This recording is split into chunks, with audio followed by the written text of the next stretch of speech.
શરૂઆત positive not પર દેખાશે. 25,250 આ લેવલ્સ પર જોઈ રહ્યા છે. એક નવા શિખર સાથે બજાર અત્યારે આપણને શરૂઆત બતાવી રહ્યા છે. 100 અંકની મજબૂતી સાથે નિફ્ટી બેંક 51,400ના લેવલ્સની આસપાસ 200 અંકથી વધારે મજબૂતી ત્યાં પણ જોઈ રહ્યા છે. નિફ્ટી નવા રેકોર્ડ પર એક શરૂઆત આપણને બતાવી છે. ત્યાં એક ખાસ નજર જોઈએ લેવલ્સ કઈ રીતે આગળ બતાવશે. સેન્સેક્સ જુઓ, સેન્સેક્સ નિફ્ટી બંને રેકોર્ડ ઊંચાઈ બતાવી રહ્યા છે. સેન્સેક્સ જોઈએ સૌથી પહેલા 82,470 પર 300 અંકથી વધારેની મજબૂતી સાથે એક રેકોર્ડ ઓપનિંગ ત્યાં પણ આપણને સેન્સેક્સમાં પણ જોવા મળી રહ્યું છે. લગભગ 0.5%થી વધારે મજબૂત છે. મિડ કેપ અને સ્મોલ કેપ જોઈ લઈએ. 59,200ના લેવલ્સ 350 અંકની મજબૂતી સાથે ત્યાં પણ આપણે જોઈ રહ્યા છીએ એક શરૂઆત. સ્મોલ કેપ 19,320ના લેવલ્સ પર આપણે જોઈ રહ્યા છીએ. ઓલ ટાઈમ હાઈ પર આપણને પહોંચતા દેખાઈ રહ્યા છે નિફ્ટી અને સેન્સેક્સ. રેકોર્ડ ઊંચાઈ બજારમાં અને સિરીઝની જબરદસ્ત પોઝિટિવ નોટ પર શરૂઆત થઈ છે. 1420 શેર્સ અત્યારે એડવાન્સ તરફ છે. સામે 269 કાઉન્ટર્સ છે ડિક્લાઇન તરફ, એટલે માર્કેટ બ્રિજ પણ અત્યારે ક્લિયરલી પોઝિટિવ છે. જોઈએ કે આ સેક્ટર્સ અત્યારે રેકોર્ડ તરફ માર્કેટને સપોર્ટ કરતા બતાવી રહ્યા છે. તો અત્યારે લગભગ બધા સેક્ટર્સ છે. મેટલમાં ખરીદદારી થઈ રહી છે, એફએમસીજી ખરીદદારી બતાવી રહ્યું છે, ફાર્મા, રિયલ્ટી ત્યાં પણ આપણે એક મજબૂતી સાથે શરૂઆત. રિયલ્ટી જુઓ ઇનફેક્ટ 1.5%થી વધારે ઉપર છે. સૌથી વધારે આ ઇન્ડેક્સ મજબૂત છે રિયલ્ટી. આઈટી થોડી ઘણું પ્રોફિટ બુકિંગ બતાવી રહ્યું છે. નિફ્ટી ઓઇલ એન્ડ ગેસ 0.5% મજબૂત છે. કેપિટલ ગુડ 1%ની ખરીદદારી. ઓટો ગઈકાલે એક મજબૂતી બાદ આજે ઓટો સેક્ટર પ્રોફિટ બુકિંગ બતાવી રહ્યું છે. હવે જોઈએ સ્ટોક્સની ચાલ કે આ સ્ટોક્સમાં ખરીદદારી થતી દેખાડી રહી છે આપણને. ઓલમોસ્ટ એક ગ્રીન સ્ક્રીન તમે જોઈ રહ્યા છો. બજાજ ફિનાન્સ 1% ઉપર, ડોક્ટર રેડ્ડીઝ, ડીવીસ લેબ ત્યાં એક ખરીદદારી છે. એલએનટી, એચડીએફસી બેંક ખરીદદારી બતાવી રહ્યા છે. સિપ્લા, બીપીસીએલ, નેસ્લે ઇન્ડિયા, ઇન્ફોસિસમાં મજબૂતી છે.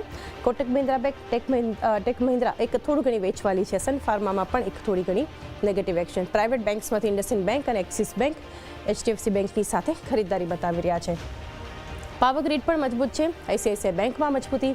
અપોલો હોસ્પિટલ, ટાઇટન, બ્રિટાનિયા ત્યાં પણ એક ખરીદદારી જોઈ રહ્યા છીએ. એચસીએલ ટેક ઉપર છે. અદાણી પોર્ટ, મારુતિ અને હીરો મોટોકોર્પમાં પણ એક ખરીદદારી જોઈ રહ્યા છીએ. સામે ટાટા મોટર્સમાં પ્રોફિટ બુકિંગ 1% નીચે.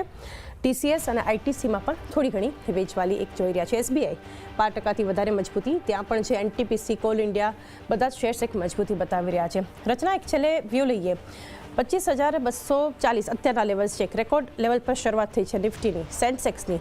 નિફ્ટી બેંક જોઈએ ત્યાં પણ એક મજબૂતી સાથેની શરૂઆત છે. જોવાનું એ રહેશે લેવલ્સ કેટલા ટકે છે આગળ, એ પણ આપણે એક નજર રાખીશું. ક્લોઝિંગ પણ મહત્વનું રહેશે, પરંતુ પોઝિટિવ નોટ પર જે એક સિરીઝ શરૂઆત બતાવી રહ્યું છે. તમારો વ્યૂ જાણીએ. જી, મારો વ્યૂ પોઝિટિવ છે અને પોઝિટિવ જ રહેવાનું અત્યારે કારણ છે.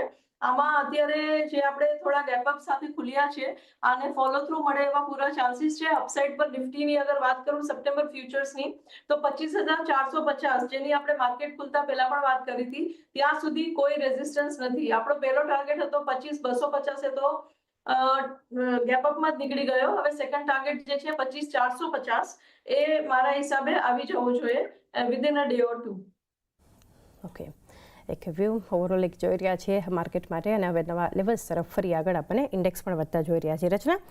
રજા લઈએ તે પહેલાં Rachana, I must compliment you look fabulous. અને આજે ખરેખર એવું લાગી રહ્યું છે કે માર્કેટની આ એક સિરીઝની મજબૂત શરૂઆતને તમે સેલિબ્રેટ કરી રહ્યા છો. અને જ્યારે પણ નોટ ફોર ટુડે તમે જ્યારે પણ આવો છો, ઇવન અમારી સહયોગી ચેનલ પર પણ અમે લોકો જોતા હોય છે, એક બહુ જ એક કહી શકાય એક પોઝિટિવ વાઇબ્સની સાથે. અને એક તમે અત્યારે જોઈ રહ્યા છીએ, આઈ ગેસ કે તમારી પાસેથી તમારા ડિઝાઇનર કે તમારું શોપિંગ ડેસ્ટિનેશન મારે જાણવું પડશે. આજે કોઈ સ્પેશિયલ ઓકેઝન તો નથી ને રચના?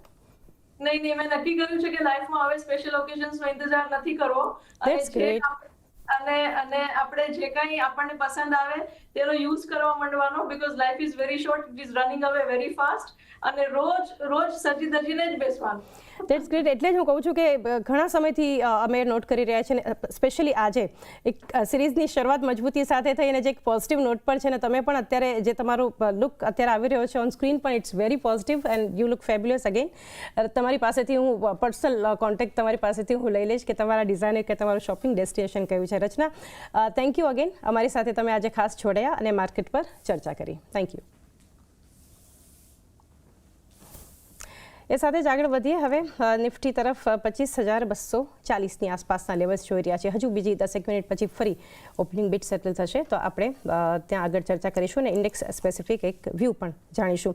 ગૌરંગજી, એનબીએફસીઝ માટે એક વ્યૂ જાણીએ, કારણ કે જે રીતે આ સપ્તાહ આપણે જોયું હતું કે એનબીએફસીઝ તરફથી ખાસું કન્ટ્રીબ્યુશન આપણને માર્કેટમાં બેન્કિંગ કાઉન્ટર્સ જ્યારે આપણે થોડું વેઇટ કરી રહ્યા હતા કે ક્યારે પાર્ટિસિપેટ કરશે, તો એનબીએફસીઝ તરફથી આપણે ઇનફેક્ટ મંગળવારના સેશનમાં નિફ્ટીની એક્સપાયરી એના દિવસે પણ જબરદસ્ત મજબૂતી. અત્યારે પણ જુઓ બજાજ ફિનાન્સ, બજાજ ફિનસર્વ જે આપણને એક મજબૂતી બતાવી રહ્યા છે. આ સેક્ટરમાંથી જે છે ખાસ કરીને Chola investment throughout the week એક ખાસ ફોકસમાં રહ્યું છે. અન્ય કાઉન્ટર્સમાં પણ આપણે જે રીતે જોઈ રહ્યા છીએ એક કારોબાર થતો દેખાડી રહ્યો છે. થોડા એનબીએફસી સ્ટોક્સ પર પણ નજર કરી લઈએ, ત્યારબાદ આપનો વ્યૂ લઈએ. અત્યારે જુઓ તો અન્ય કાઉન્ટર્સ જે કેનફિન હોમ્સ મજબૂત છે, MNM financial, LIC housing finance, ત્યાં પણ સેટિંગ ક્રેડિટ કેર જુઓ, પૂનાવાલા ફિનકોર્પ, બધા જ કાઉન્ટર્સ છે એક જબરદસ્ત મજબૂતી આજે પણ બતાવી રહ્યા છે. આ સ્પેસ તમે કઈ રીતે જોઈ રહ્યા છો લાંબા ગાળા માટે?